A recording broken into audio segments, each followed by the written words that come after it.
Okay, so you have found your way to the University of Lowbrow. It's June meeting already. We're a group of, I don't know, 200 and what is it? Around 220, something like that, astronomy enthusiasts that meet here on the third Friday of the month. Although there are exceptions, which we're going to talk about for next month later on. I'm Charlie Nielsen, the club president. I got a couple of things to say during the reports, and we'll probably get a couple of things from some other officers here. But as tradition would have it, we always have our guest speaker, although Brian's not really a guest, so to speak, talk first. In the event that somebody just wanted to see the presentation and then try to escape before our highly entertaining business meeting. So everybody knows Brian. He's one of our vice presidents. He's been a club member, maybe even longer than me, I think. Anything new in your life, Brian, that you'd like to mention? No, but last week was our surprise retirement party for Norbert Vance. Jack was there, and we had him totally surprised.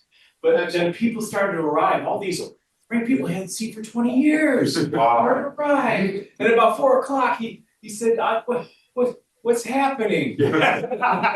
So he was told, and he got a little weepy and overwhelmed. But then he said, "I gotta go take a shower." Put a new shirt on. And then we had his favorite dinner. 45 Nice. Yeah. And a roast. Yeah. Roasted it.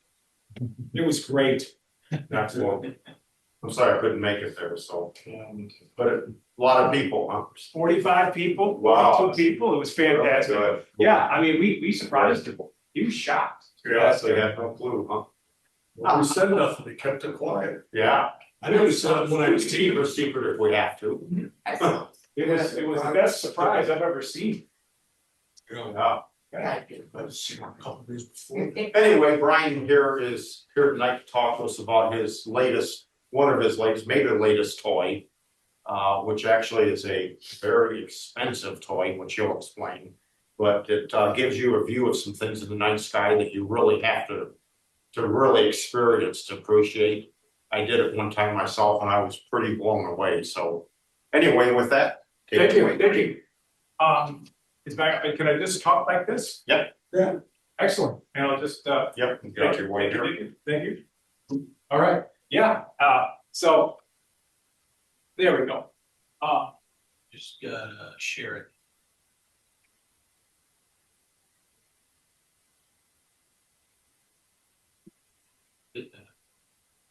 Yeah.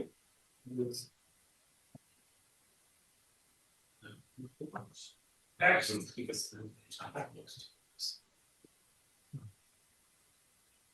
I just click on this? Oh, there's a stupid thing to get rid of them. Hi. Meeting control. All right.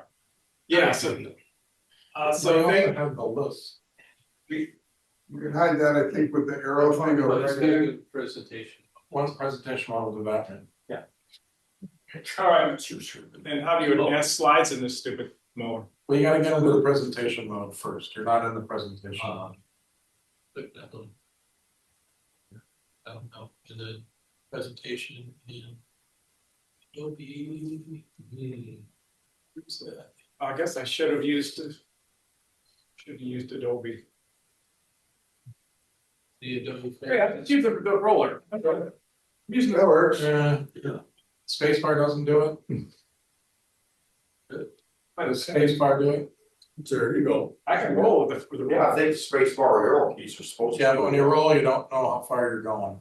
I can roll one at a time. You know, Marion. I can do it. I can do it. But the question is, can you make it full screen? Yeah, full screen would be better, but it doesn't. In presentation mode, that would be. All right, I'll start talking and my lovely assistant will slow. Night vision is an indulgent. It's an indulgent toy. But it has transformed my viewing, and I can actually have fun going out now because I used to have the Prison Glow Observatory. You probably routed my dome, and then the prison put in new lights, and that pretty much shut me down. And then sold that dome. So I haven't done much visual at my house, but with this, I'm starting to do more visual. It's fun. It's just fun. So Yeah, so let's just talk about these types of things and because people here like science, so we're gonna do a little science, right? And there are two types of these bionic eyes, okay? There's the thermal one, and then there's the image intensifier. That's this one here. Thermal is what the fire department uses, right? If there's a fire they can't see, they have the flare, right? And they can see people beyond the smoke. And that's, saves lives, right? It's fantastic. And actually now you can actually buy something to go on your own. Jeff, click the X right next to the wheel, that should at least give you. That's looking pretty good. That's about as full screen as you're gonna That's get. looking good. Thought they had a presentation. Can the people There at is. our site hear you? It's not a You don't have the link presentation. on? Yeah. Kurt, That's can a- you, that's a PDF, right? is Kurt out there? Yeah. There you Kurt was in the list. go. Right. Yeah, Kurt's in there. Can anybody give us a thumbs up? Well, they No, just, okay, all right. Let me connect over. we hid them, so it's harder to do. Okay. And there's a chat. that Yeah, it looks okay from here. Okay. they- And then put up a audio quality. Are you okay? Yeah, audio's pretty good. Thank you. Our audio's- Okay. So your night vision allows you to see in the dark. Simple as that. But if there's those two technologies and the thermal, it doesn't really help us much because everything in space is kind of cold, right? Thermal's for things that put off heat. All right. And yeah, has anybody ever had a thermal analysis done to their house? To find out the cold spots in your house, it's fantastic to find out where you're leaking heat for the winter and you need more insulation. All right, but now, like for $200, you can get that on your phone. You get a little camera that's a USB camera. It's an infrared camera for your phone for like $200. Wow, they're really awesome. So it's really cool. But the image intensifier is what I'm talking about, and it amplifies what's already there. So you're not looking at heat. You're just taking whatever photons that were there and you're multiplying them. So there's two different technologies here. So I'll go over a little bit about here's the two, and on the left, things that are hot glow. That's thermal. That's how you can find the body in a house that's burning up and get them out because the heat is one. And so for hunting, that's really good. Or if you are in the military, if you're hunting people, it's great to identify. Or actually to find. You first want to identify or find. Not identified. Yeah, not identify. It'll actually just say, hey, there's something out there. But you probably then need to switch over to this. This is what the military is doing nowadays. Is they're equipping the soldiers with two of these things.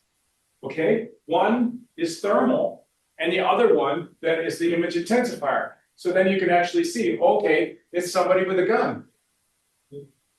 Right? So that's the ultimate technology. That's where the state of the art is right now, is have two on the goggles.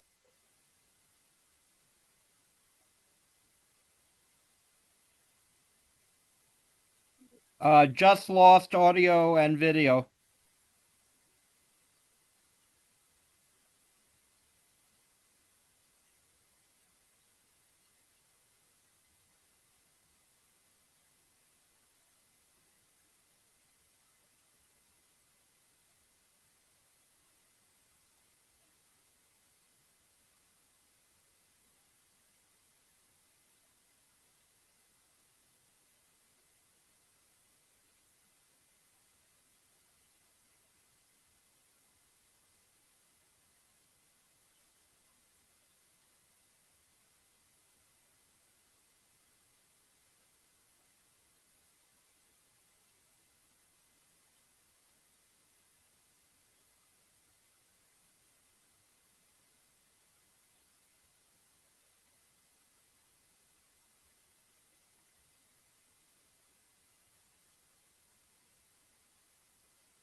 It turns light into electrons.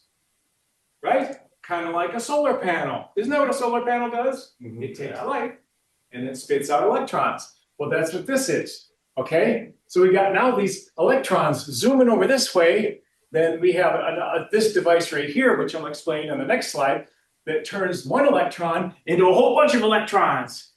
That's the key. That's the intensification, is turn one electron into a whole bunch and then have them hit a screen, and that screen then turns the electrons back into photons. Eyepiece, eye. Right? Excellent.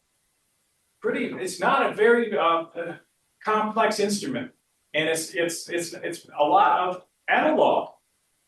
Well, really, it's not a digital device, it's an analog device. So you got light, electrons, light. And so the key is to turn each one electron into a whole bunch. And it does that with something called a microchannel plate, which is one of the coolest things I found out about when I was looking into this. And so this is the same thing, only a nicer diagram. You've got the front lens, light going down, hitting this photocathode, okay, which turns light into electrons, spits them out, and then they hit this microchannel plate and they get multiplied, right? 10x, 20x, 1000x. And then they hit the phosphor screen, just like your old TV. Remember tube TVs? They were a phosphor screen, right? Electrons hit the screen, light up, and then we saw the images on the other side of the glass screen. So it's really basically a TV. And then you got your eyepiece, and then there's your eye. Any questions?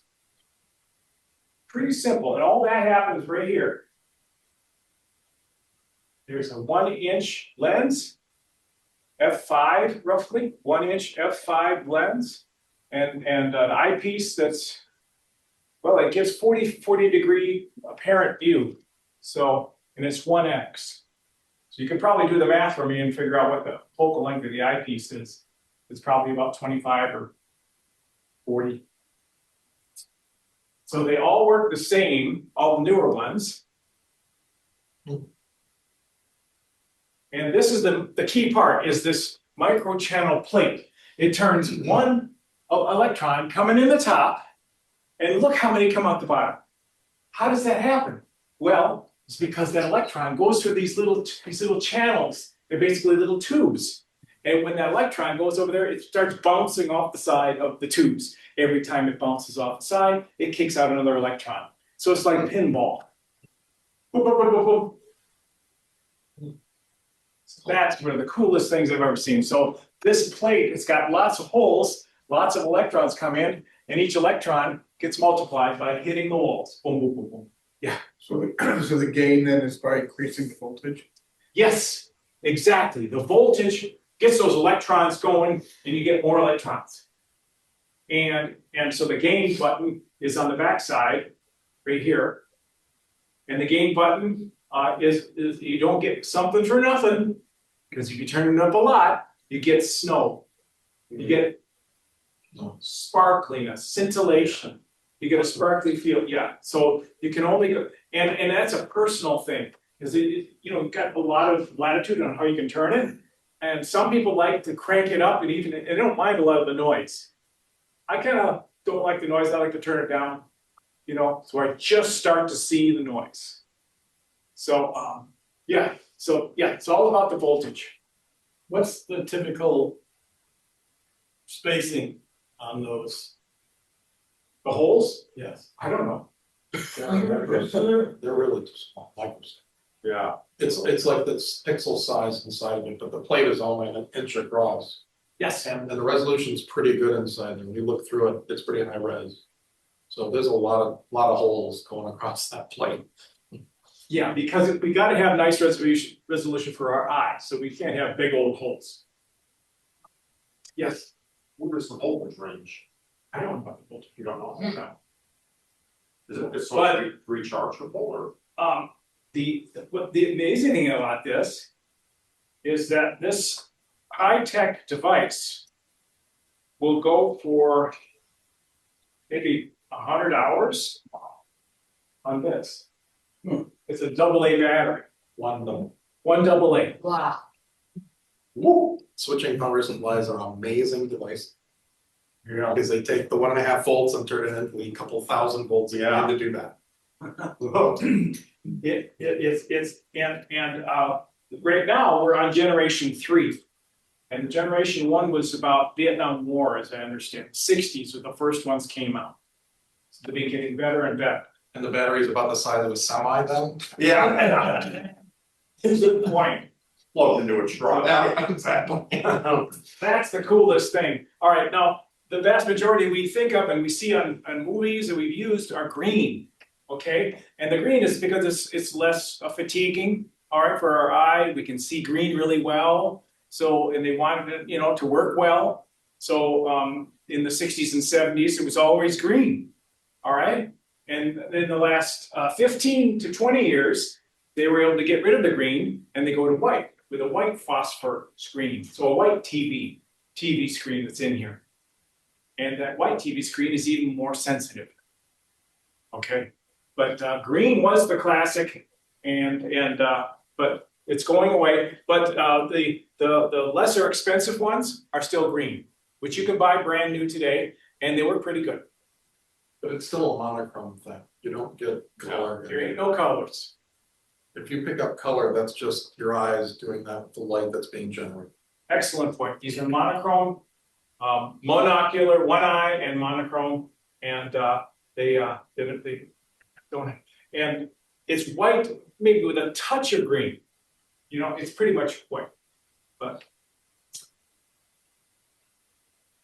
here's the two different technologies we could compare: the image intensifier versus the thermal imaging. You're looking at infrared radiation versus this thing is just reflect ambient light. It's just ambient. You're just magnifying what you got, magnifying those electrons. It needs light to work. All right. If we were out where it's, if you were in a darkened room with nothing, you'd see nothing. So, but with thermal, you don't need light. This sees through glass. Thermal imaging cannot see through glass, okay? But this doesn't work through smoke or fog. But on the other hand, dark nebula, which is smoke, you can spot them really, really well. You can see all of them. And so, yeah, I got the white, and they're both monochrome. So that's the two different technologies, but we're going to talk only about this. And so the military is the biggest use of these things, especially lately. There's really, I just saw that there was a government ordered another $500 million worth of these things for soldiers. And like I said, the best ones are going to be 2 of these things on your helmet that flip down, up and down, right? One is thermal, one is image intensifier. And pilots use these things. Yes. They're using them on drones. That's a great question. It seems like It seems like it would be a good idea. so you can see in the drone technology. You betcha is going to use sensors that are got more sensitivity to the infrared. So yeah, I bet you that's the case. But I have not heard of drones having the full image intensifier in them. But they're sensitive, and I'm sure they're getting better and better all the time. It's a great question. Huge innovation in drones. Yeah. But thermal is for search and rescue, like we talked about with search and rescue from helicopters. You try to find a hiker who got lost. They use the thermal. Okay, and if you want to find animals, you got to use the thermal. But the image intensifier is really good for security and auto driving. In hunting, either animals or people, there are 2 steps. You have to detect and identify. All right. If you don't do that, you're going to shoot the wrong thing. So that's why the military wants to have 2 of these things. One infrared, the other one like these, so you can see it. And then what is it? Is it like an enemy combatant? Okay. So this will help you identify what is putting out that glow that you saw. But that's the new $500 million Pentagon, recent, budget buy, and which is gonna make it harder to buy these things, I think, because the government's starting to buy a lot more of them. But this is a military device. This is protected by, ITAR, which unfortunately means, no one who's a non-citizen, I should allow to use it. I should not allow a non-citizen to use this officially. I can't remove this from the country. That's a problem. I don't like that. All right, what about autonomy? Who's worked through the I3?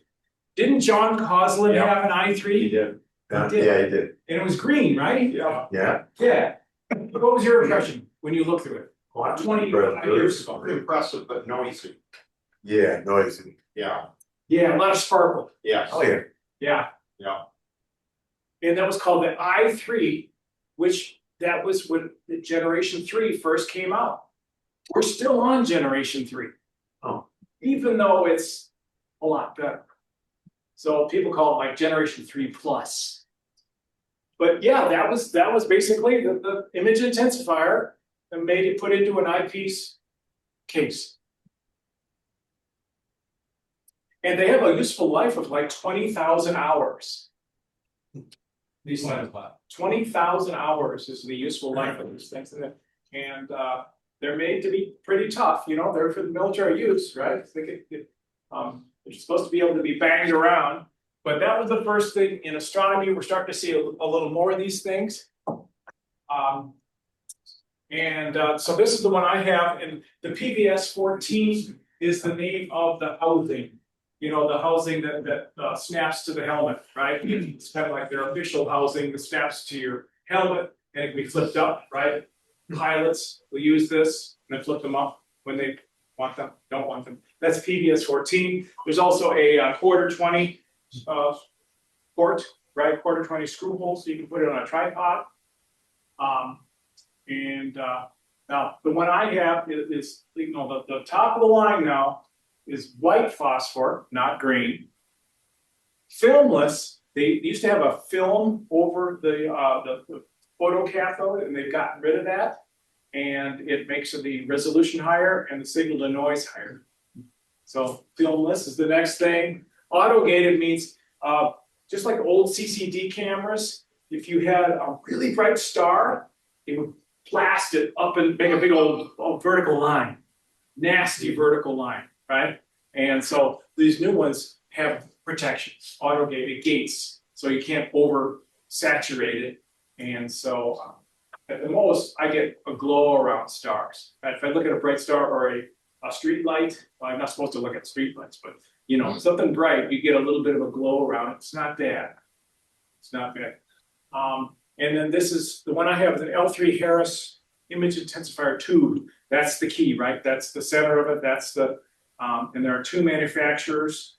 The Defense Department has L3 Harris is one, and the other is called Elbit. And I'm sure I looked through an Elbit, but it seems like most of the people I know are buying the ones with the Harris. And I first became aware of this going with Norbert's group up at Fish Lake. There were several people who had them, and then we went up to Akiak last year, the new place where the astronomy, the Great Lakes Stargaze was. It's super dark up there. I highly recommend go Akiak camp up by Alpena. Fantastic, dark. And so I spent only about half an hour because the clouds came, but somebody let me use theirs, and that was enough for me to be hooked. Because I read about it a lot. There's a lot of discussion on cloudy nights if you get serious. But yeah, I just took just a little bit of a demonstration, and I was hooked. So an accidental glance at a street light won't fry it. Oh, yeah, that's a good point. Yeah, just whipping it past a street light, not a problem. And it has self-protection pretty much, although that, you know, it doesn't go forever.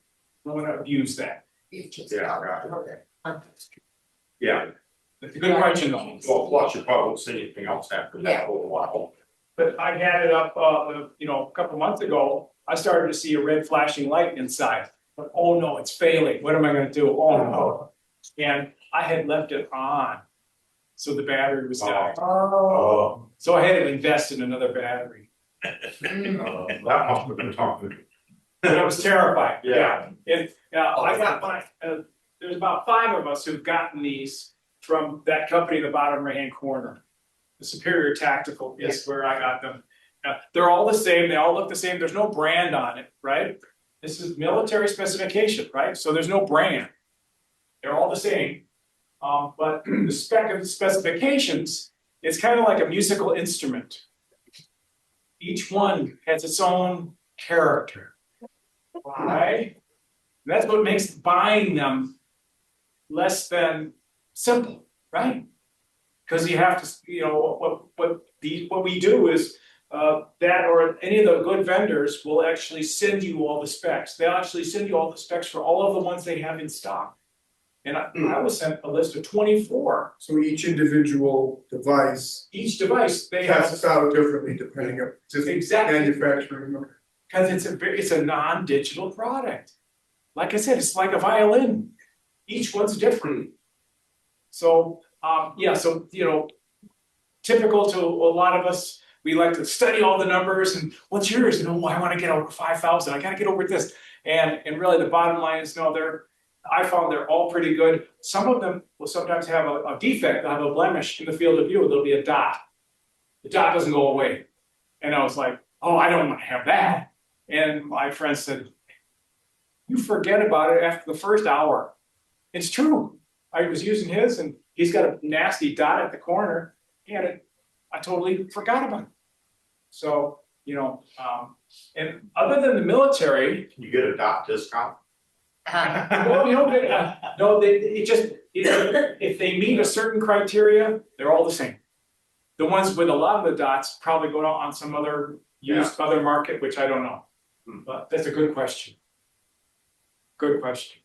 But yeah, so they're willing to send you all the specs of everything in stock. I got one and I had a pretty strong center spot. The center was very bright.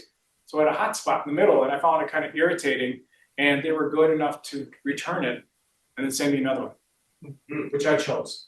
And I got down to the last 2 and I said, I want to see pictures through it. And they took pictures through 2 of them, emailed them to me, and then I picked this. But it seems like a lot of them nowadays have a little bit of a hot spot in the center, just a little, you know, the field of view is 40 degrees, right? 40 degrees. So the innermost 10% on all of them seem a little bit more sensitive. I noticed that panning across. Yeah, there's that hot spot in the middle. Yeah.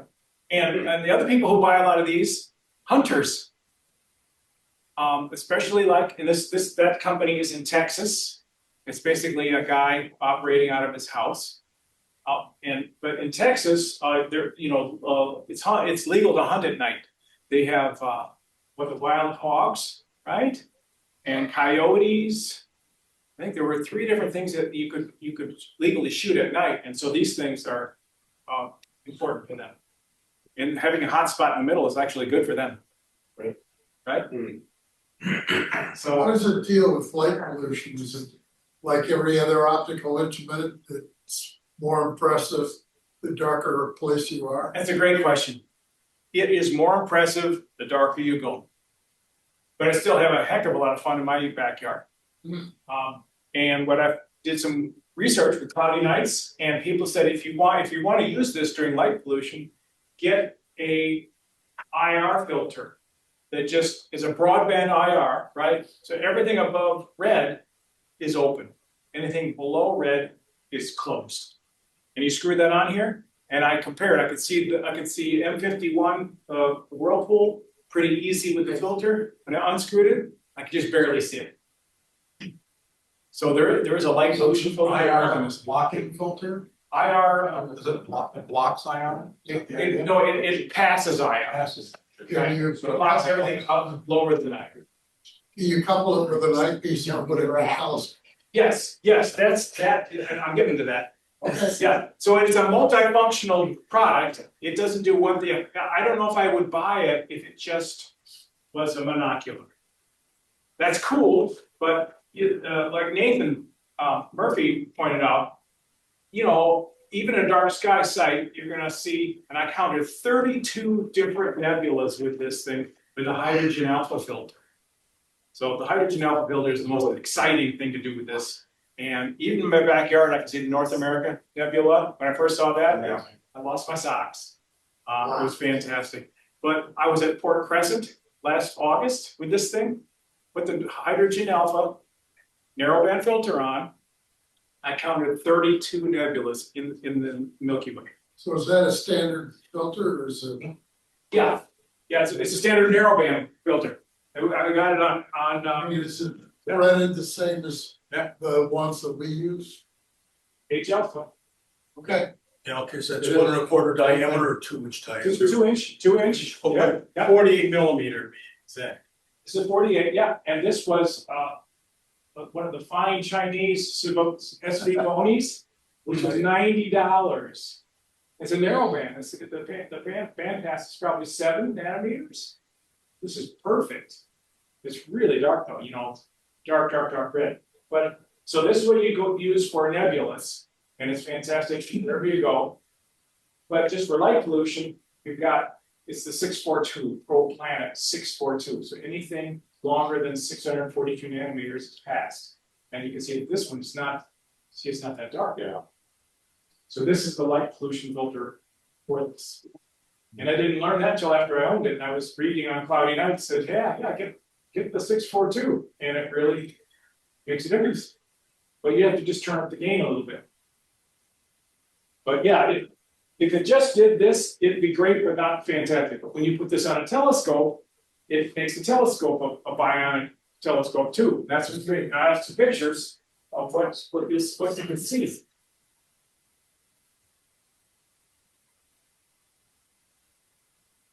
All right.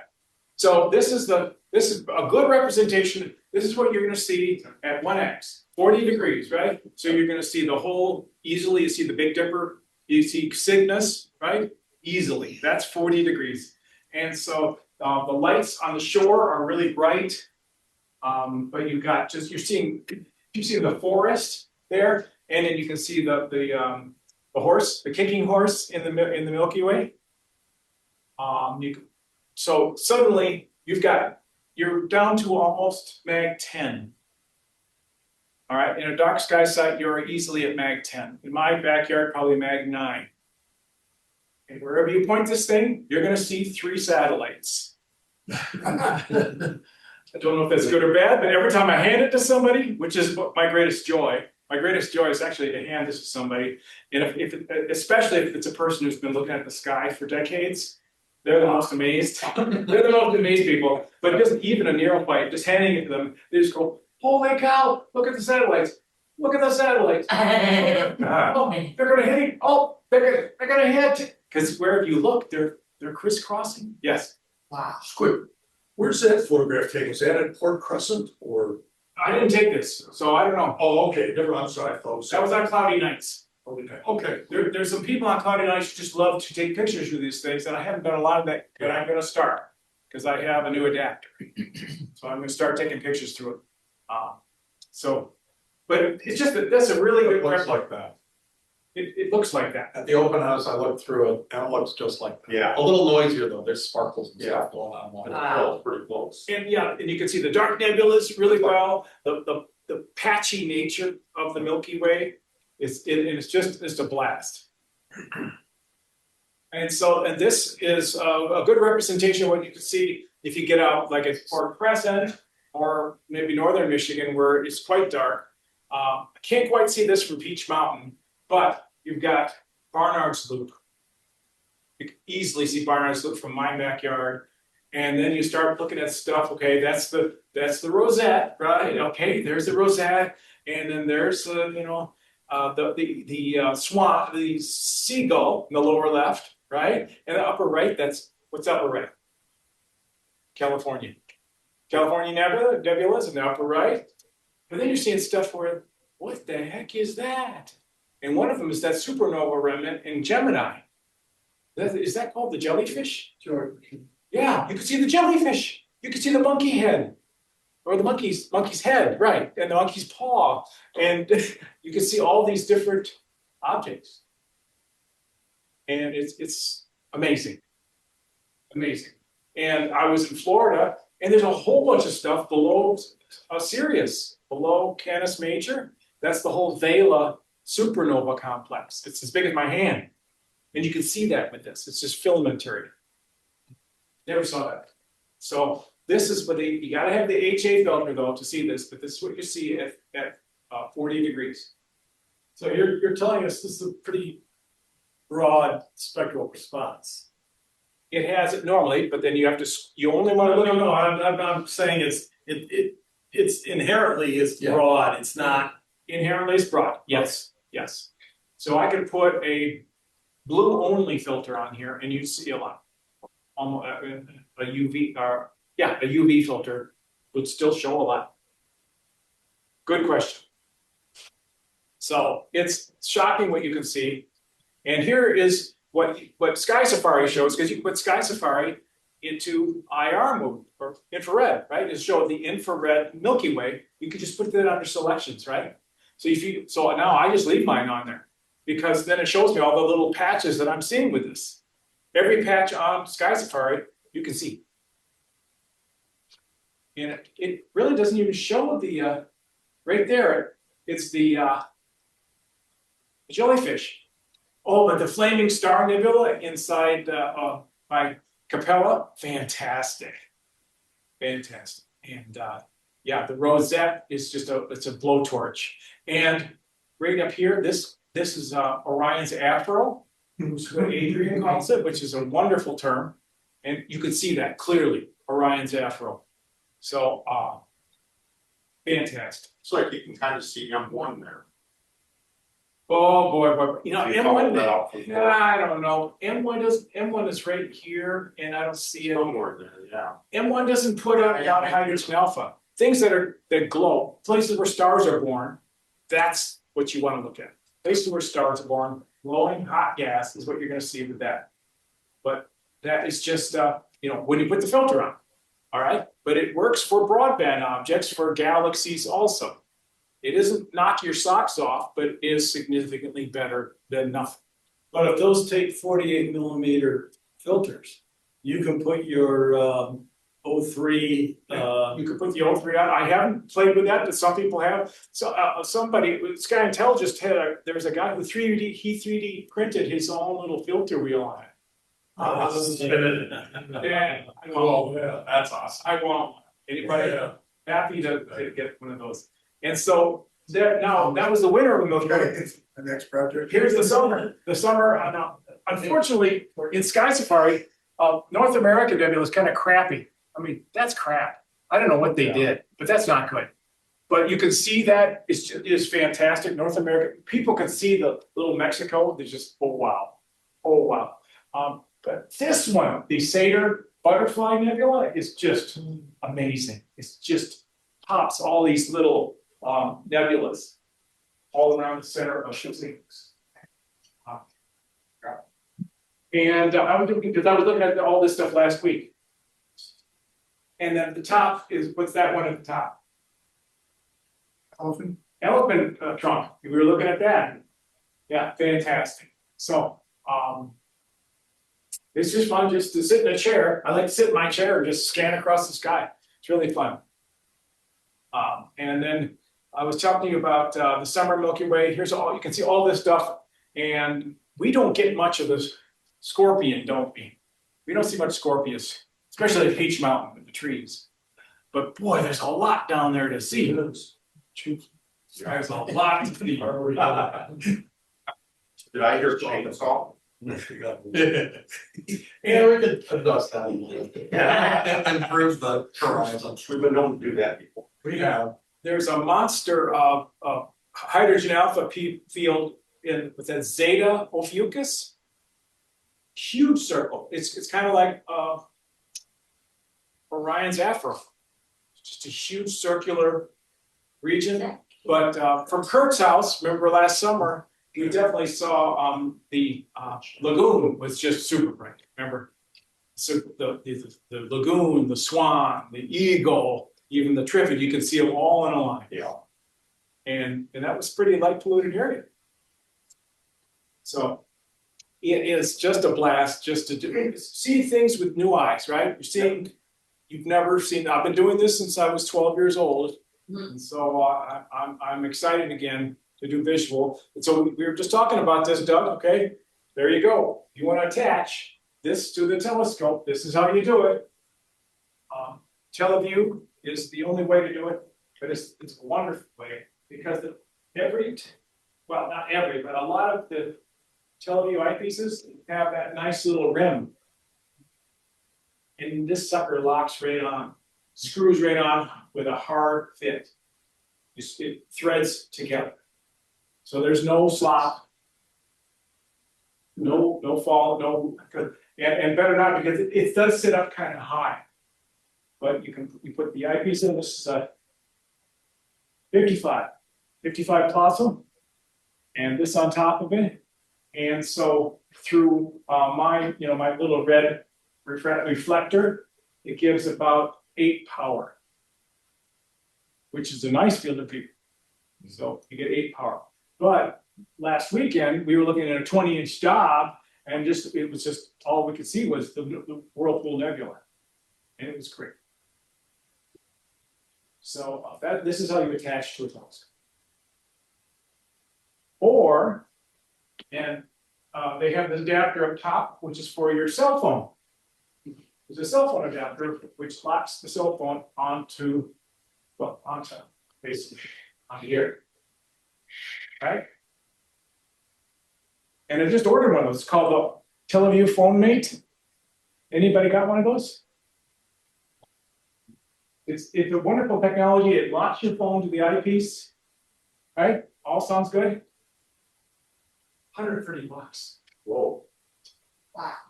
Well, it's Teleview. Yeah. But anyhow, I've ordered one of those, and so now your universe is opened up. You don't have to just use 1x. Right? I can go to 8x. Right? If I use my telescope, or if I can put it in somebody else's telescope, it'll be 10x or 20x. But that's about as high as it goes. It's afocal. You're using it. You're pointing at the eyepiece. So that's not an elegant solution.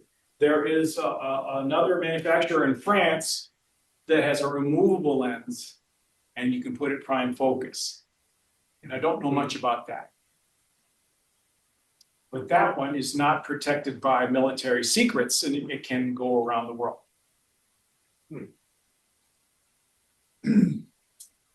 But Teleview's done a really nice thing, and then they have a vendor that they work with that sell these things, and I've seen people purchase them, and they've had good luck as well. So we know of 2 good vendors where you can buy them.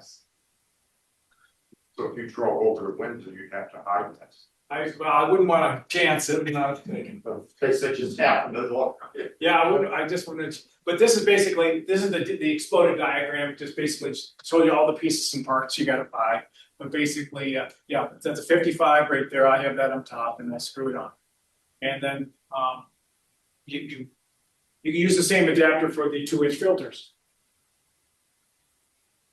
So it's a nice solution. The only downside is it makes a big stack, right? It sticks out. It sticks out like a foot from your focus, It's bigger than the telescope. which is irritating. But it's locked, right? It's not going to sag. Which is I was worried about it just kind of tilting, and it has a nice column in it, right?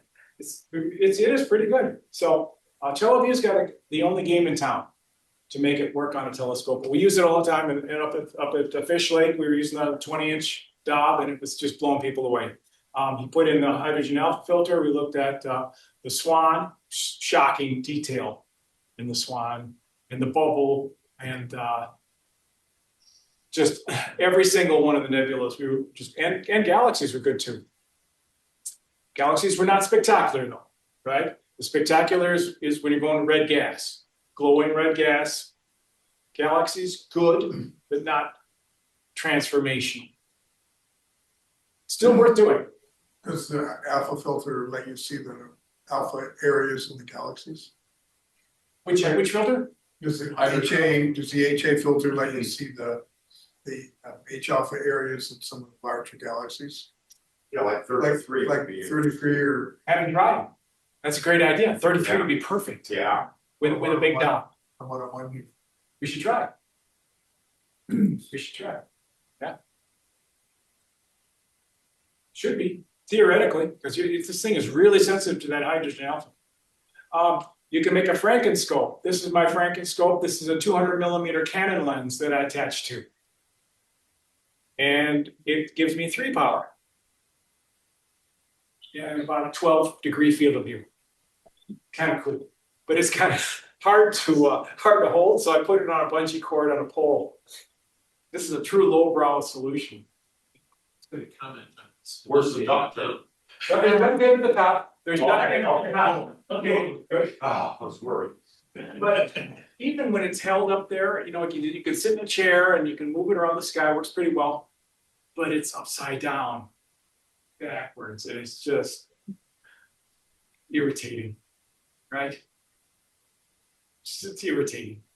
Put a diagonal on it, Uh, but then, you're like. Yeah, I don't know. you need an erecting lens. We would, a diagonal with a switcher, right? No, it's an erecting lens. An erecting lens. That's what a terrestrial refractor has an erecting lens in it to write the image. That would be what I need. And that's the component that you need to make that work right. You're right.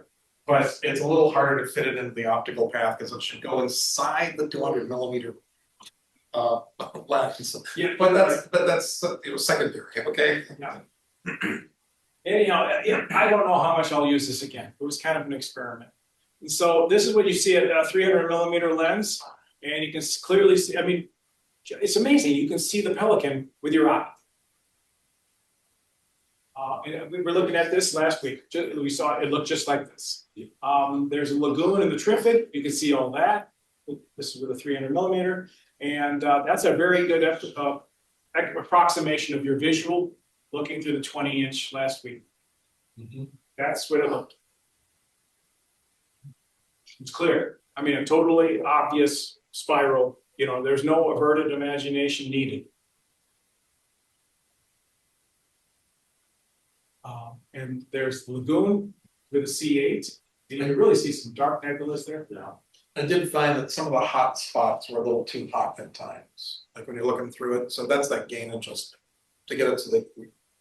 Yeah, it's personal preference, and you Yeah. definitely want to tweak the gain for your personal preference. And so when you're looking through it, there's some things that'll be almost too bright looking through the gizmo. And if you want to be switching between, dark and you don't want to blast your eyes, you keep it way down.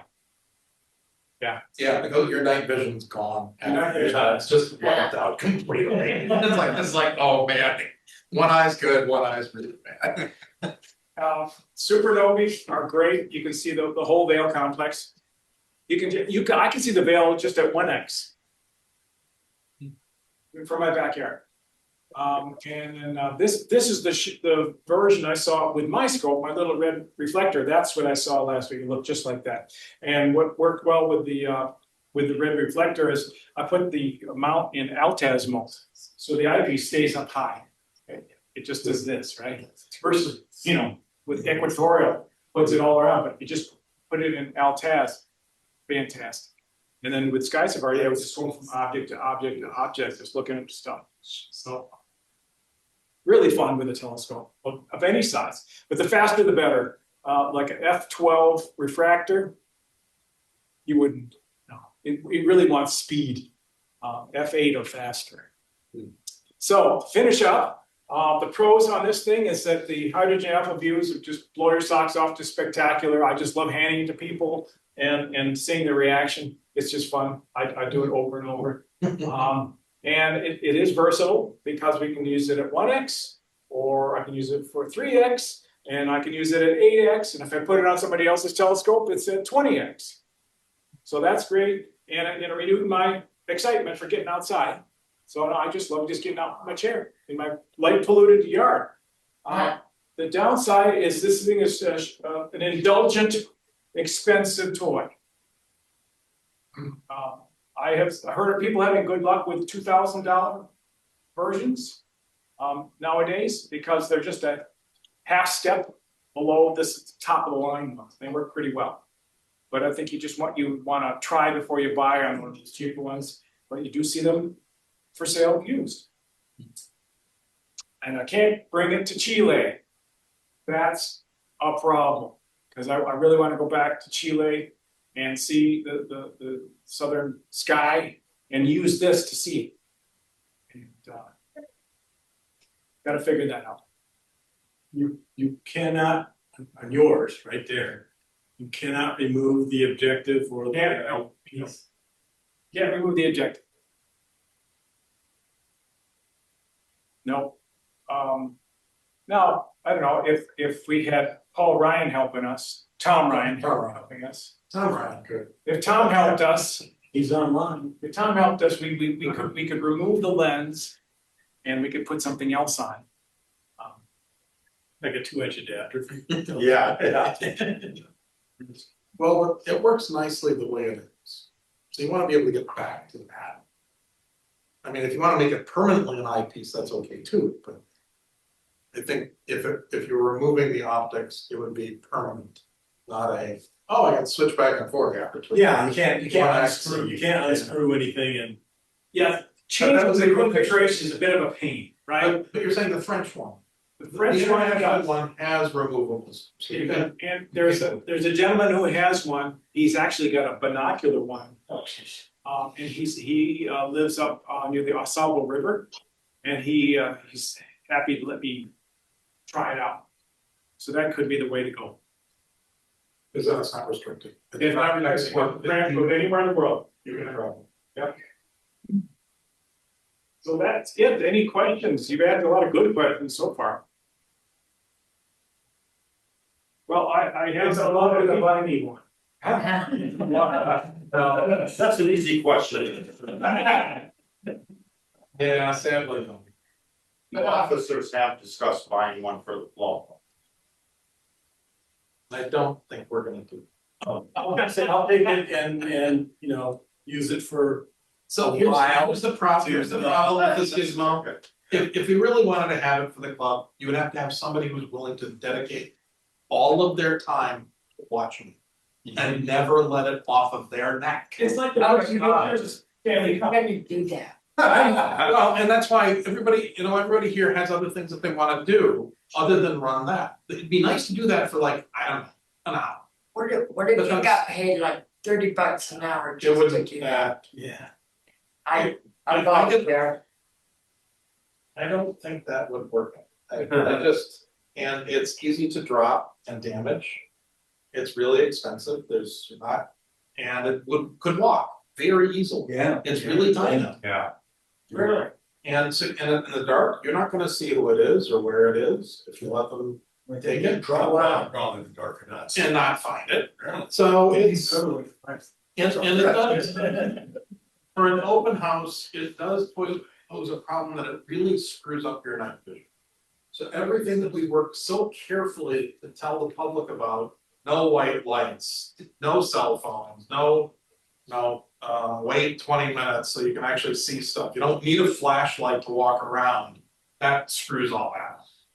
Oh, wow. So there are downsides to it for the open house. The views are astounding and transformative, but it's really, it probably doesn't work on an open house. Would be my opinion, and I've looked through it. Like I said, it screws up your night vision, it's just terrible. You'd have to have a good Good eye, bad. chain. Yeah. You have to have a chain that weighs several tens of times what it does to keep it. But then it's harder to aim it and keep it steady. Right. You can't do as nice a look, viewing. We got a lot of good. I know, so we need to go through that too. Great. Gosh. Hundreds of volts, oh, okay, so that's good. Yeah, Kurt would probably know. 10 micron Diameter, so there's your hole size. 10 little microns. caves are 10 microns. And it goes boop, boop, boop, boop, boop, boop, boop, So that's- balls. Just a little bit bigger than single mode fiber is the cavities that are around there. 7 micron. Twice what normal pixels are. Twice the size? Yeah, okay, Pixels yeah, are between 3 and 5. right. That's just a little bit bigger. Yeah, the resolution isn't as good as a high res camera, but it's still really nice because it's real time, you get it right back. I enjoy like looking at double stars, I can, the Vireo, you know. What's in the box? Oh, hang on, we'll get to that, but thank you. Alright. So was there questions on, I chat or? didn't see, there's mostly statements. They're commenting on how good it is and how cool Yeah. it is. Okay. Tom says this stuff that's forbidden to export is. Actually, And the drone is that if you're looking at, you see a bright light, it blinds it. Whereas with the IR stuff, it doesn't blind. Wow. out of curiosity, when you tried the binocular version, how much did it improve the view? I haven't tried it yet, he's invited me up and I hope to do it in this summer. I'm sure it'd improve it a lot, actually. Our binocular vision is so much better. Yeah. Well, but it's- Find both But eyes. binocular vision varies quite a bit between individuals. Yeah. It can be anywhere from one magnitude wise, just with ordinary binoculars, it's like 1.3 to 1.6 Better. and better. And I find that I'm kind of in it improves, but I'm in mine myself, I'm in the lower half. At this point with my eyes, I'd take any improvement. Honestly, the binocular thing would be a significant improvement going than. I'm thinking of sticking around after we're done. We're gonna turn the lights off in here and I'll pass through. All right. Oh. Nice. Well, let's hurry up. Any other questions? We're done. Any other questions for Brian? In the room, Zoom? Let's see here. Anybody got questions, they can email me. Yeah, we know where to find you. I know you're where you're at all times. Okay. So I just had a couple of things here. One, and I sent a notice out about this. We got Jim Shedlowski back for not one, but 2 more talks. So that'll be 3 And Jim's times in the audience tonight. And he is with us tonight, yes. And it's kind of cool, the talk he's gonna do in October has got kind of a sequel to it, which he's gonna do in December. So you gotta remember everything through November. And anyway, Jim is always great, so that's really good news. And that completed our 2026 schedule. But it's never too early to start working on next year, so we always need speakers. Also a reminder that we've got Michigan Math and Science Scholars next week. I think when did they say they were gonna come up? I believe they were gonna be there at 9 o'clock. 9:15 or? What drug is it? It's gonna be June 23rd. Yeah. And they plan arriving at the observatory by 9:30. 9:30, okay. We can always use Lowbrows there.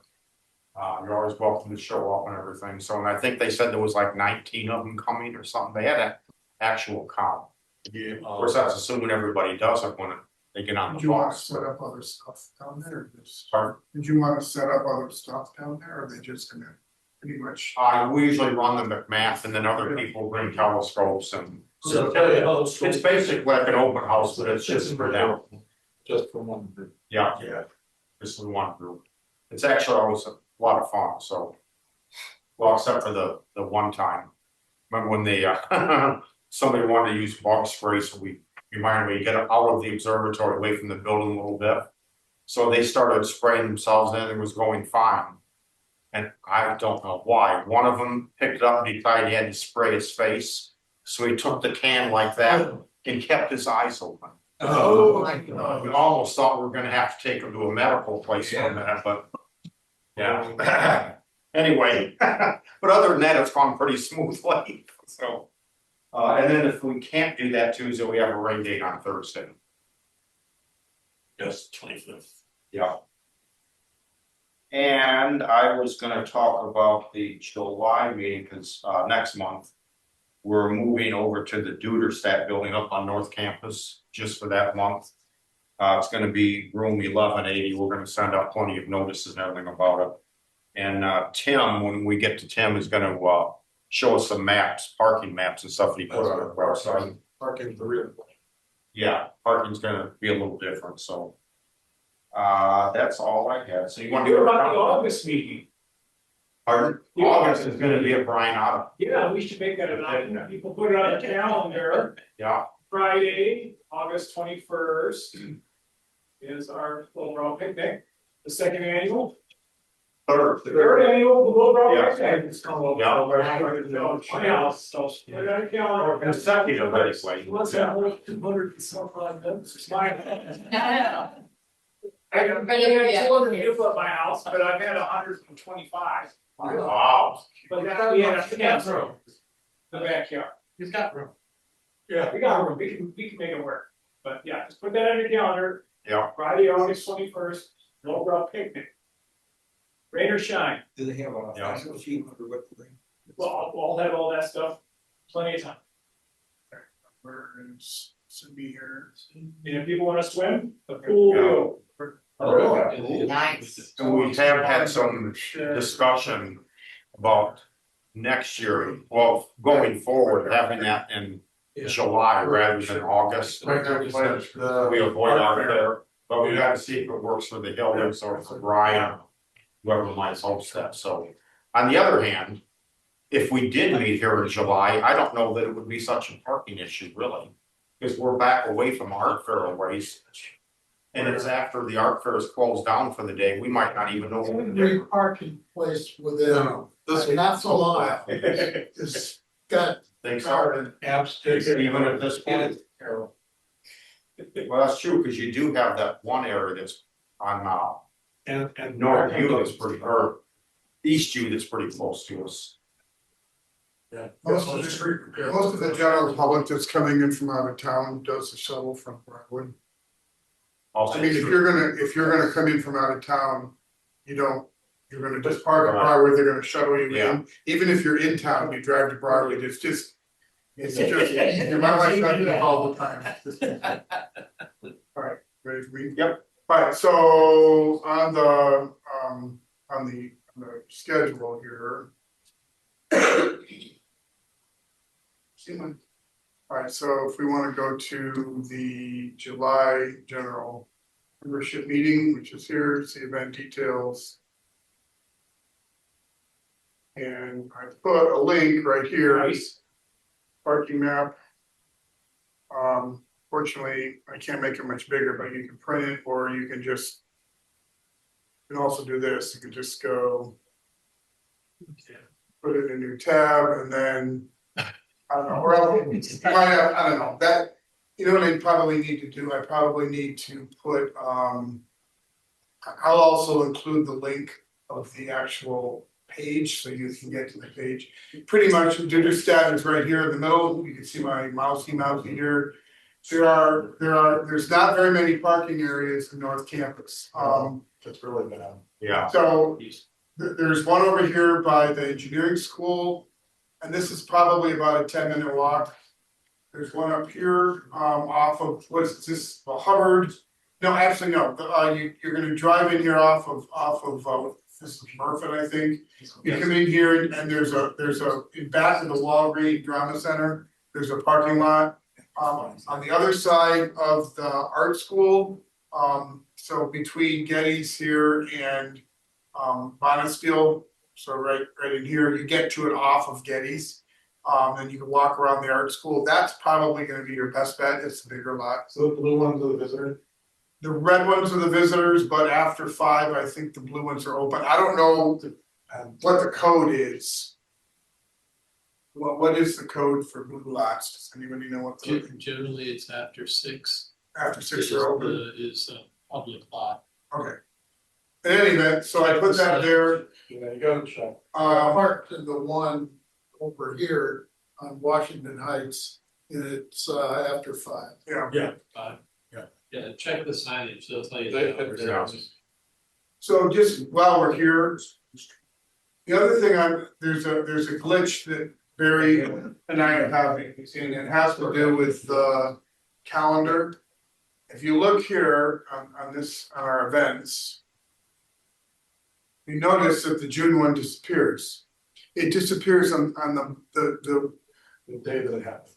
so on midnight last night, when the clock went over to 12:01, it disappears, which we wanted to disappear tonight. Off by one. I haven't figured out why, so what I've been doing is just, I just put it here. And what doesn't disappear is the info page. That stays put, it's just a display. You can't get to it. Yeah, you can't get it, yeah. Anyway, and so that's that, yeah. That's it, okay, now I get to stop. Right. That was great, thank you. Welcome. What wrong one? All right, Jeff, how do I stop? How do I get the controls back? Escape. There we go, stop share. Snow sheet. All right, Got it. there you go. Ken? The only report that I've got, well, we had a really good open house 2 weeks ago. 25 visitors, 11 Lowbrow? Lowbrow. Yeah. 10 or 11. I think it was 11. And it was interesting, the visitors found us through the Observer printed, Observer website, our website, Discord chat. By one of our members, Prithvi, I think is the guy's name, who was posting on Discord about this. We also had one group that they were in Ann Arbor from Chicago for the weekend and they decided to go to Peach Mountain. Nice. Which strikes me as a little bit extreme, especially how weather dependent we are. And in fact, that's happened more than at least 2 other times where people have made Peach Mountain like a destination, part of a trip. Like they drove in from Grand Rapids to see us and that type of stuff. And while Grand Rapids is close enough that you can base it off of weather, they still plan that out ahead of time. So it's interesting that we're a destination. A couple of the groups that showed up said, I was here 30 years ago as a kid, and now I came and I wanted to come back. That type of stuff. That's Wow.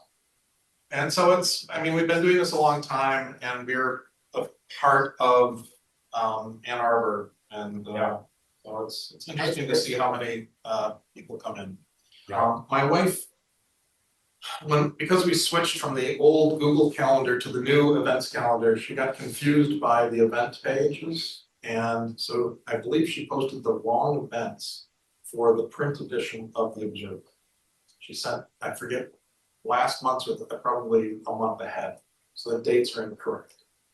And she can fix that on the website, and she's working to get that corrected, but I don't know which edition of the Observer it was. So I'm gonna try to get her to describe what information she needs to see and in what format she'd like to see it. And we're gonna see if we can improve the website so that she has the information, knows where the information that she's looking for, so we can get the events posted cleanly and quickly.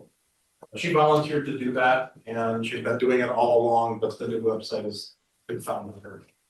So like that's a perfect example. If you all have gone on it and kind of browsed through it, Barry and I are gonna begin to put together, I know you said this, but Barry got a new job, so I've just kind of backed off and letting him kind of get his feet on the ground again with his new job, but we're gonna start doing it for her. But the point is that go through it, poke around. If you see anything that, I haven't gotten any feedback, so I know there's a web feedback form in there. Hey, this is hard to find, this doesn't look clear. Let me know, because again, that's just my head. I put it together, and it's like, it looks good to me because I did it. Just do a overall stronger search. Well, it's lowbrow.club. Well, it's the same as what, exactly, Lowbrow.club. exactly the same as our whole website. Everything is, the get well, it's the same. When you say old, there, it's not, Okay, well, that's the new one. ultimately is the previous one, You I'm know, not worried about the university one, that's gone. But the university one is the one we had for decades. Right, And so that's the old one. This is, lowbrows.com. lowbrows.club is what you wanna go to get our website, it's lowbrows.club. It's easy. It's a lot better than the initial one, Yeah. but it's lowbrows.club, you go there and. Cool. Great. And other than that. Hey, Brian, anything? Kind of equipment nerding, I have that little 6-inch f2.8 reflector.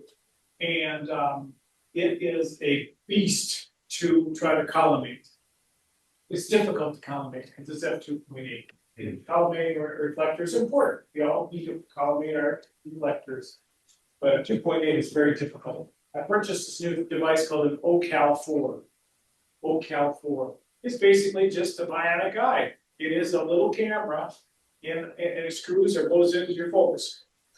Right? So you're looking down the focuser at your optical system. It makes it easy and simple and fun. It's kind of magic. Yeah. While we're talking equipment, I know there was some discussion about buying an eyepiece with lots of scope. That you kind of initiated, Yes. just, I mean, there was a lot of, I'm like Sergeant Schultz, I know nothing. So, does someone wanna take the bull by the horns on that and? Yeah, I don't know the exact cost of it. I don't know if I'm ready to make a proposal. Not at the meeting, but we do some more research, maybe at the next meeting. Yes, we should. Yeah. Yeah, we should, yeah. So there was a good discussion about different types of eyepieces that would work with it, and it's the optical system of the Watson scope is really good and could do a teleview eyepiece justice. And if we carefully pick out the pieces, we can get something that's good, and it will give us a range of powers with only a few eyepieces. And so it's probably a worthwhile thing, but it needs a little more research. We put together what the discussion was with the officers, and then we make a proposal at the next meeting. I think that would be the best way to do it. And just to check, it came with no eyepieces, correct? Yeah, so we definitely need. Right.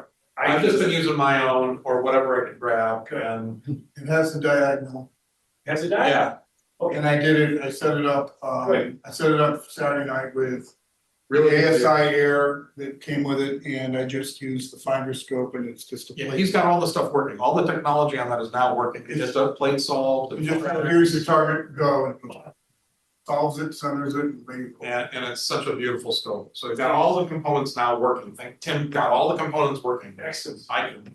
And but now we need a better eyepiece to go with this. Yeah, it is a really nice public viewing instrument. It is. It Beautiful. looks like a telescope should look. Yes, and it's the views are beautiful. Did you say you had some, that you had got some cases? I have a case. I bought one case so that we'll be able to put like the drive and the various gizmos and pieces and have all the components inside of one foam. You know, it's a foam case and you have to pull out the pieces to make the right spaces for everything to go in. Getting extras, the Harbor Freight has cases for like. Yeah. East and west. So the one that I got, not an environmental one, it doesn't like, it's not the one that'll still burn. But it's more like a. Was it pointing, this is for pointing? Yeah, so he's You gonna, can even buy them. you can have that till we buy. Oh, 4.88. All right, well, Well, just be buy very it. good. We talked about, our lower power made in a couple of eyepieces. Sorry. And that's could be as much as $1,000. right. And it would match, and that scope could definitely do it. Yeah, and the scope definitely would mate well with those eyepieces and give us a big thrill, but it is $1,000, so. But I think for open houses, that probably makes. I don't disagree. We're taking it to county. Good idea for house. Yep, Great Lakes Star. That's good. I'm planning That's to good. go to both of those, Great Lakes Stargaze. Yeah, so I'm thinking that, but I think a proposal, we had a really good discussion and And I think we're close to being like a proposal, we didn't put it together for. Okay, right, I mean, would you wanna make a proposal for it? Either of you guys? I mean, you know best what we were looking at. Jim. Yeah, I could, I mean, do you wanna make the proposal tonight, we'll vote on it? well, I'd rather, Hold off, well, I'd rather put it in writing. yeah, that's fine, so we'll wait until next meeting. And to finish my things, if anybody wants to borrow it or I can help them with collimation with this thing. You even hooks up to your phone. You use your phone, you can see what's going on inside your telescope. And then you can mess with the screws. So you can use your phone while you're adjusting Yes. turn knobs. It's So amazing. the camera and the television broadcast, Yes. And it's got concentric circles and you look at your collimation, and go, wait a minute, the circles aren't concentric. You make them concentric. Who makes that? That's some Chinese company. I mean, is it how much? It's like $250. So what's the name again? OCAL, OCAL 4, version 4, Okay. OCAL. And it's just magic. It's just. It's magic. I mean, the fact that it hooks up to your, then you can look at it at your Yeah. house while you're finding out what screws are. Makes it a lot easier. Down at the bottom with the two. It makes it so, it's just, Yeah. it makes it, yeah. Oh, that's Collimation a good on test. Alright, sorry. Okay, yeah. You turn the imager on, the little projector that we use. There's something here that is interesting. Keep getting asked this a lot. We talk. I think I have an answer to the question here. you're putting in the minutes that I'm doing, thinking of proposal. Well, I have to be responsible. If you want me to, I will. I'm not gonna try to pin it on anybody, but. No, that's fine, I just need, You need a reminder. I need a reminder. I have proposal next meeting is mine on. But then I'll put your name next. That's fine. Okay. This comes from now, people have asked about the radio observatory, what are they planning on doing with it? Talked about it off and on, but I was at the U of M Space Institute website last week, and they have a Peach Mountain working group.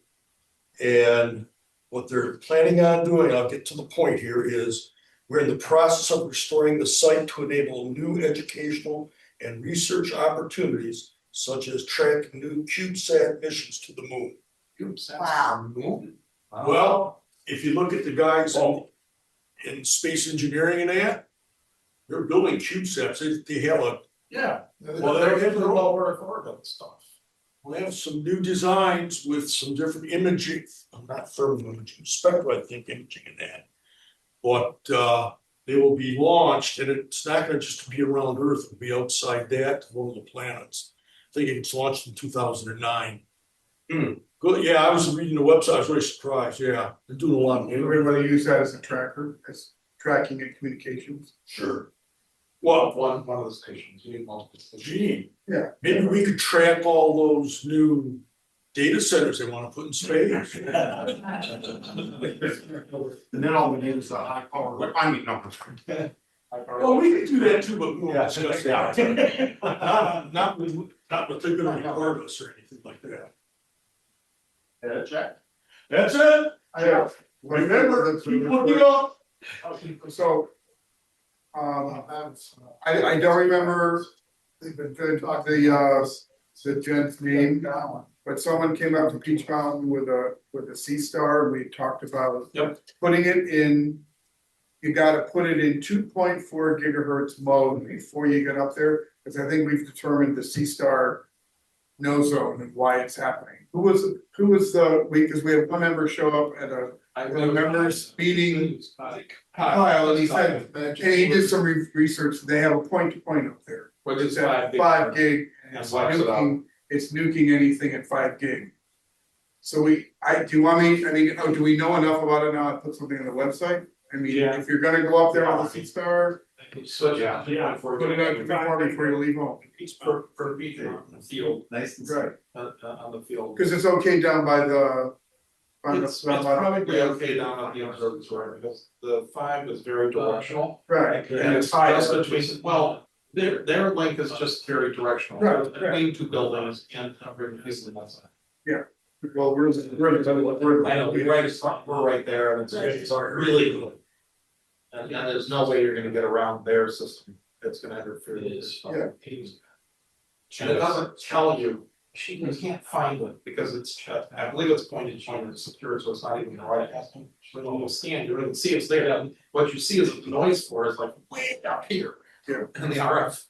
And then, so you can't get over. Thank you, so I'll try to put something. A 2.4 gig on the field, 5 works down at the observatory. Is that how, do you wanna write me up a quick how to do that, or is it easy, or is it something?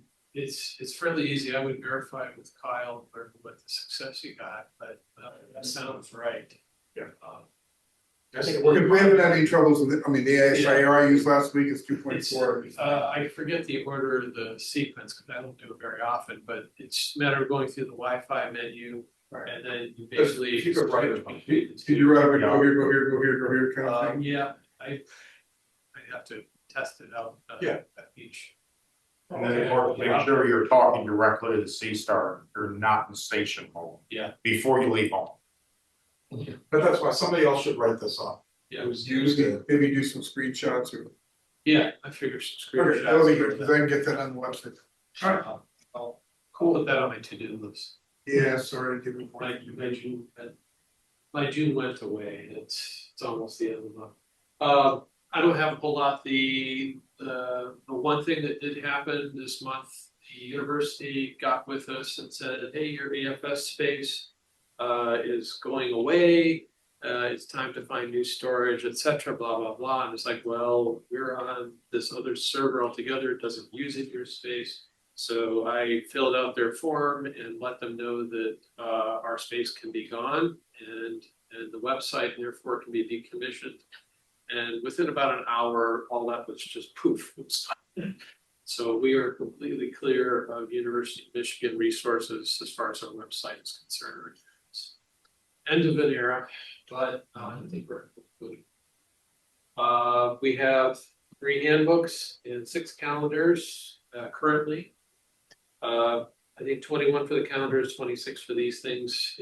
They're half old, so we might discuss whether we give discounts halfway through the year. We can check like next month. We got Rudy, see if he's got a handbook. Or Yeah, like one. yeah. Let's Yeah. start using Or it calendars, as a yeah. resource. How many calendars? What's that? How many calendars? 6 calendars. Yeah, 6 calendars, 3 handbooks. And last but certainly not least, I have the Jim Lovell Apollo 13 book. For anybody who wants to read it, if you haven't, I finished it in record time. It's an excellent read. Astoundingly, the movie follows this book very, very closely. So it was a fun read, and it filled in a few extra details. So if you want to check it out, I'll leave it up here for the end of the meeting. Aside from that, I've been personally messing around with the new parallax tool from Cycon, and I have the laptop that I do all that work on. So after we get done googling with Brian's gadget, I'll have my laptop open if anybody wants to see how the new tool works. And what's that a tool for? This is an AP plugin for Zero. It's a sharpening tool. It does sharpening on the general image. It takes care of star aberrations. So if you have stars that are smeared off in the end reaches of your picture, it'll take care of that. And star sharpens. And in doing so, it takes care of that. Over the C stars tend to bloat most of the stars, and they bloat out all color. And by taking care of that sizing and the aberration, it brings back a lot of color that you miss in C star. I got a couple of sample photos, and I've been rapidly going through my past successes and saying, I think this can do even better. The other thing I have that I basically ran the C stars processing script through Claude Code. I been playing with it at work. I got my own license for home for other reasons. And I have now a C-Star processing script for cereal that will do the 2x drizzling that the app does, that they don't do anywhere else. So now you can make 4K images on cereal instead of settling for the 1080p. And I wanted to do the licensing proper, but frankly, no one's answered, so I'll put my, also ran on in the script and let everybody know, and I'll post it someplace or let me know and I can email it to you. If you use Serial, highly recommended. Right now, I can process any image that I've got in about 20 minutes. That is new tools. Yeah, I should mention, all these tools are free. Besides Photoshop is $50 a month now. Yeah, so. I use, I bought the pro version of Parallax. I did too, but. And then, there's there are three versions of three different things for this company called Psychon. So there's Parallax, which is sharpening, there's Prism, which is denoising, which the paid version is just outstanding. And then there's the Starless, to pull the images apart. But yeah, then I use Darktable, which is a Photoshop clone, and then I use Kim. Yeah, those are Psychon tools. Starless. The 3-star Psychon tools I find are good before you stretch, and then I use the Verilux set of tools, which are also free, for doing the recomposition of the stars. They have a clarification, they call it Revela, and then there's a color saturation adjustment called Vectra. Those 3 tools plus the 3 Psychon, my workflow is like that. And they're very easy to use, and they're all free. So Jeff has written lots of things, and we've played around with doing some kind of workshop.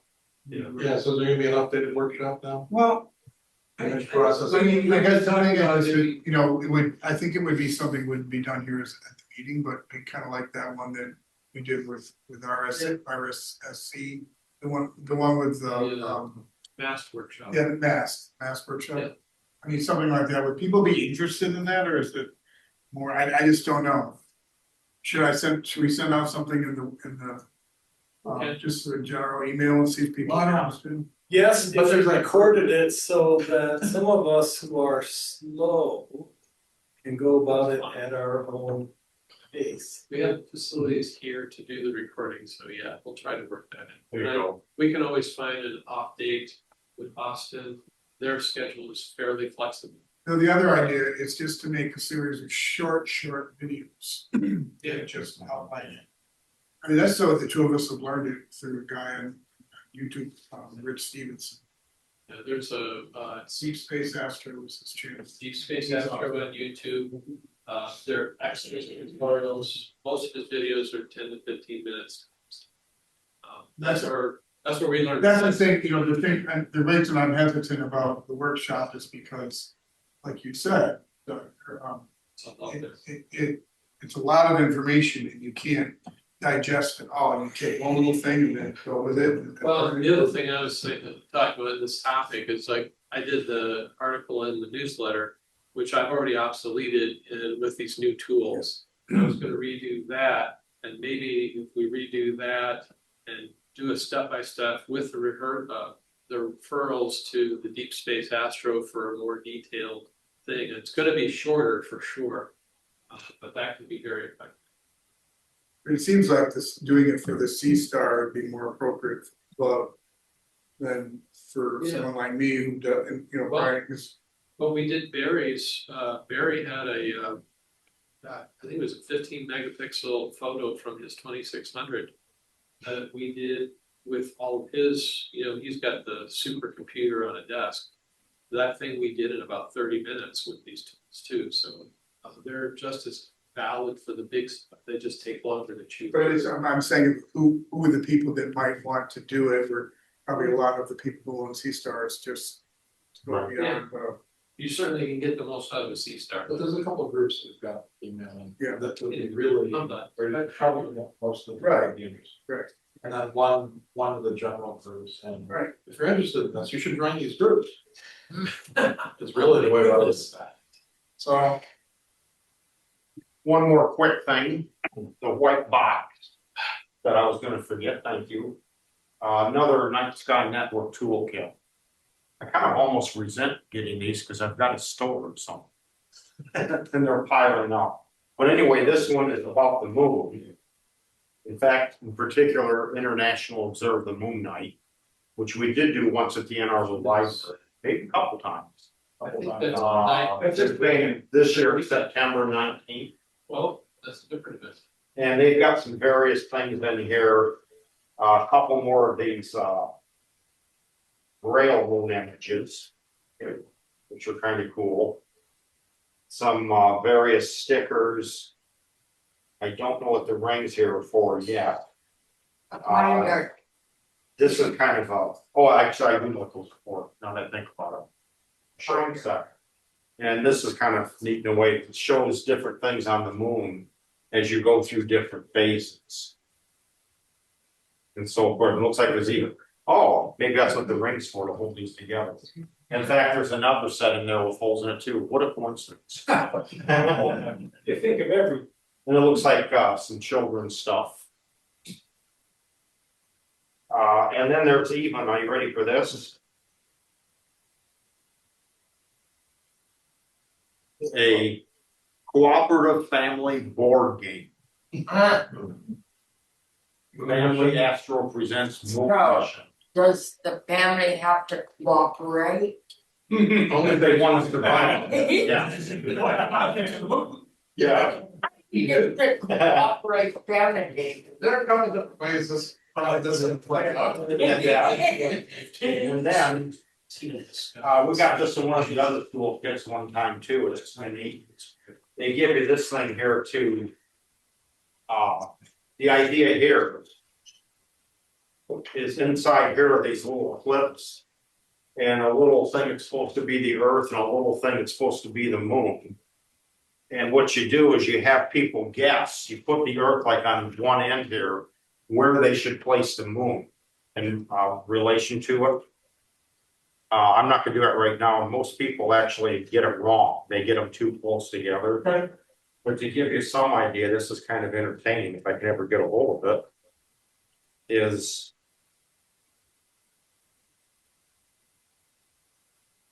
this is the earth and that's the moon. So you get a little size comparison too, and I believe the right distance is something like that. Is that right? Actually, I think you're right. I think it's even About a yard. Yeah. Yeah, it does. You're right. It comes out pretty close to in that yardstick, so. 9.5. Kind of a compass thing. I do this with my little kids. Oh, yeah. I take a playground ball and you wrap a string around it 9.5 times and stretch it. Oh, there you go. That's Yeah. what this Yeah. is. And then. And where they're going to, actually, if we do a moon night thing, I guess we could maybe use this. Check this out. This thing got a really strong plastic and vinyl similar to it, but. Wow. It's like weatherproof too. Yeah. It's serious, it's serious. Not to draw attention if we do another moon thing, if we just had some place that we could attach it. Yeah, that's And hang it, but it would get people's attention. It was. That's a great. Is that 17? I think. Yes. It's Apollo 17, right? 17, yeah. We need to hang it up near our area, at Astronomy at the Beach. Yeah, There you go. that's a good educational, yes. And we are gonna have the moon outburst coming at the beach too, as I recall. One thing. There you go. The people are back here among us, we're wondering about, why space science up at the university wants to send CubeSats to the moon, because that's the magic word these days that gets funding. The moon. No, I'm just surprised that they can make it to the moon. The CubeSats are like almost disposable. Yeah, Oh, some of them are. I mean, the ones that I've seen up close are the ones that like, this is gonna last for 3 weeks up there and that's gonna be that. That type of thing. But getting it there requires another. What I'm, I know, it's a serious but one. the point I was getting at. Yeah. Is Right, that a lot of science programs in NASA are getting short shrift Oh, totally. because, you know. Yeah. People like Musk and Trump wanna go to the moon. And Yep. the payoff compared to these science missions is, you know, almost nothing. There's my friend who was working on the Dragonfly probe that would go to Titan and fly in the atmosphere and. yeah, that's the one I was using for. They have no funding. She left because of the hostile work environment. So she's not on the team anymore. She's retired from news. Yeah. So it's a terrible environment that they find themselves in. The scientists are getting shoved out. Yeah, it's very true. Really takes a lot to stick around, fluidness to stay there in the hospital. Okay, just to bring up a point on the CubeSats, Plane Wave, new companies with observable space, they have some CubeSats they've been working on and building out there that designed to go to that outside Earth kind of thing. That just, it's cost effective, but it's the research that they have where they can put them in a smaller compartment. Yeah. And The launch is much easier to do. yeah, so it's kind of interesting. But I'm surprised about the longevity. You're talking about something that has very little room in terms of propellant. And There's some different ways of how they're doing it too. Yeah. There's some other research. Anyway, Anybody got anything else? In that case, do I hear? To adjourn. Yes, Tim. Thank you. That's what I'm looking for. Support. Anybody opposed? Okay, we are adjourned. Well, Somebody killed the lights. yeah, okay.